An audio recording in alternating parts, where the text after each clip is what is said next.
Sir please welcome. మీరు ఒక 5 నిమిషాలు రెస్ట్ తీసుకుంటే ఈలోగా మేము రెడీ చేసుకుంటాం. అరే రికార్డ్ చేయి అలాగే సార్.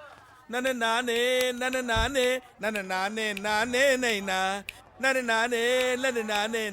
నైనా ఎలా ఉందిరా? యాస్టీజ్ ఉంది. అదే మనం ఇంత కారులో అయిన పాట సేమ్ సార్. ఆ సీడీ ఇస్తే మనోళ్ళు చరణాలు వేసిస్తారు. బాయ్ ఆ టెంపో ఏంటి, ఈ టెంపో ఏంటి, ఆ ట్యూన్ ఏంటి, ఈ ట్యూన్ ఏంటి, ఆ భాష ఏంటి, ఈ భాష ఏంటి? అది హిందీ అంటే తెలుగు అండి. ఈ శ్రావణి జయసూర్య గారు.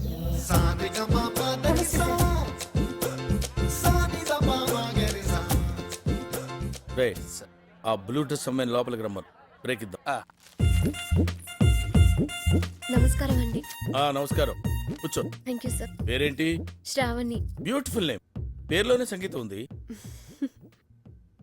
సే శ్రావణి, టు బి ఫ్రాంక్, మనకు శృతి, లయ, తలుపులు, తాళాలు, గొళ్ళాలు ఏమీ తెలియవు. But I'm top most music director here. ఎలాగా? పక్కొట్టిను దొబ్బేయటం వల్ల వినపడింది. సో ఇండస్ట్రీలో పైకి రావాలంటే కావాల్సింది రిలేషన్షిప్. ముఖ్యంగా మ్యూజిక్ డైరెక్టర్కి సింగర్కి మధ్య ఉన్న రిలేషన్షిప్ భార్యాభర్తల సంబంధం. ఓ డోంట్ మిస్టేక్ మీ, అంత అండర్స్టాండింగ్ గా ఉండాలన్నదే నా ఉద్దేశం. ఓకే, ఈ సంగీతం తొక్క తోటకూర గురించి కాసేపు ఆపి లైఫ్ గురించి మాట్లాడుకుందాం. Right sir. సాయంత్రం గెస్ట్ హౌస్ బుక్ చేయి, పాప కార్ పంపించు, వచ్చేస్తుంది. అలాగే సార్. అర్థమైందిగా? బాగా అర్థమైంది. నిన్ను చెప్పు తీసి కొట్టాలనుంది, కానీ నీ వయసుకి మర్యాద ఇచ్చి వదిలేస్తున్నాను. నిన్ను కాదు, నా టాలెంట్ ని నమ్ముకుని వచ్చాను. గెస్ట్ హౌస్ బుక్ చేయమంటారా సార్? ప్లేట్కి వద్దానా? ప్లేట్కైతే ఎవరికి వస్తండి అంటే అందరికి గీసి ప్లేట్తో నాకు గీసేస్తున్నావా? ఆ రూగాళ్ళకి స్పెషల్ గా గీస్తామండి బాబు. అంటే నేను బేవర్స్గానే కదరా దానికి అర్థం. ఇది మాత్రం బాగా అర్థమైందిరా నీకు. ఉన్న వ్యవసాయం ఎలాగూ చేయలేవు, కనీసం ఉద్యోగం వెతుక్కోవచ్చు కదా. నువ్వు కల్లాపు చల్లుకోవచ్చు కదా. సర్లే, గారు చెప్పిన దాంట్లో కూడా నిజం ఉందండి. ఉద్యోగం లేని మా కొడుకు వాల్యూస్ లేదు. మాకు తెలదు మరి. ఒరేయ్, ఈ బాపిని టాలెంట్ కి ఎవరికైనా నెలకి 4,000 జీతం ఇచ్చే దమ్ము ఉంటే ఈ ఊళ్ళో వచ్చిన కన్సల్ట్ చేయమని చెప్పు. ఆడి ఎందుకండి నెలకి 5,000 ఇస్తాను, నాకు ఆడి జాయిన్ అయిపోండి. నువ్వే పనుడు, నువ్వు నాకు పని ఎత్తావులారా? నేను పనివాడేనండి, తమరు పనికి పనుడు కదా మరి. ఏండో నా పన్ను తేలిక తీసి పారకండి. పేదబాబు గారు మీకు ఇచ్చిన 10 ఎకరాలు మీరు కౌలుకి ఇచ్చారు.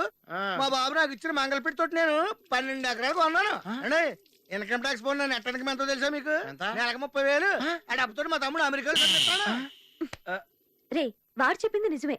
మంచి రోజు చూసి జాయిన్ అయిపో. చెల్లెమ్మ గారు కూడా ఒప్పేసుకున్నారండి. ఊరే అదేంట్రా మాలిష్ చేయకుండానే మాలిష్ సౌండ్ వచ్చేస్తున్నాయిట్రా. సెల్ ఫోన్ అండి బాబు. హలో తమ్ముడు. ఊరే నువ్వు ఫోన్ లో మాట్లాడక్కలేదు, అరిస్తే ఆడికి వినిపించిపోయేలా ఉండేది. అంబాజీపేటలో కాదండి, అమెరికాలో. తమ్ముడు, అమెరికాలో కొత్త కత్తులు గట్ట ఏమైనా వస్తే పార్సల్ చేసి షిప్ లో పంపించే నాకు. అలాగని చెప్పేసి ఎట్లప్పుడు తిరిగారు. మన ఊరు బాబీడి గారు ఎందుకు పని కూడా పోతాయి. రాత్రికి మాట్లాడుకుందాం, రేటు తప్పండి పెట్టి. ఈ సెల్ల మోగుతానండి, మా తమ్ముడే నాతో స్వయంగా మాట్లాడుతున్నట్టు ఉంటుంది నాకు. ఇదండి పేనమండి బాబు, దీన్ని ఎవరికైనా పెట్టాడు కానండి. ఆడికి ఒక గంటలు ఫ్రీగా గీసేస్తాను. ఇది అయిపోయింది, తుడి చేసుకోండి.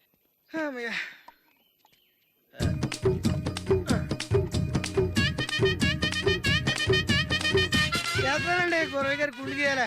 ఏడు బాబు, తవరు మాత్రం మంచి రోజు జాయిన్ అయిపోండి. పెట్టి మహిళకు చచ్చిపోతున్నానండి బాబు. హలో గురవయ్య గారా? గుండు గీయాలా?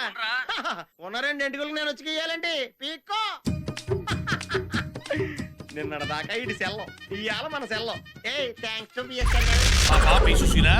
మీరు చదువును ప్రేమిస్తే చాలు, చదువు చెప్పేవాళ్ళని ప్రేమించక్కర్లేదు. పదవే, వీడికెవరు లైన్ వేయట్లేదని జలసి. జలసియా? రామ, ఏమిటి డ్రామా? తప్పుకో మావా. ఎవడా పిలిచిన ఇడియట్?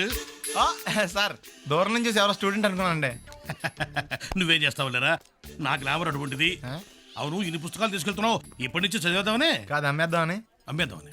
డబ్బులు చాలా టైట్ గా ఉందండి సార్. ఈ విషయం లైబ్రరీలో కానీ తెలిసిపోద్దా? ఇది తెలుస్తుందిరా, నేను 2 సార్లు అమ్ముకున్నాను, ఎవరికి తెలిసిందా? సార్ ఏంటి మీకు విషయం తెలుసా? తెలీదు. మ్యాన్ కే సూపర్ మ్యాన్ కే తేడా ఏంటి? సూపర్ కాదు సార్, మ్యాన్ ఏమో డ్రైర్ వేసుకుని ప్యాంట్ వేసుకుంటాడు, సూపర్ మ్యాన్ ఏమో ప్యాంట్ వేసుకుని డ్రైర్ వేసుకుంటాడు. ఇంతకీ నేనేంట్రా, మ్యాన్నా సూపర్ మ్యాన్నా? మీకేంటి సార్ జెంట్లమన్ అంటే డ్రైర్ లేకుండా ప్యాంట్ వేసుకుంటారు. Good morning sir. Morning gentlemen. Sir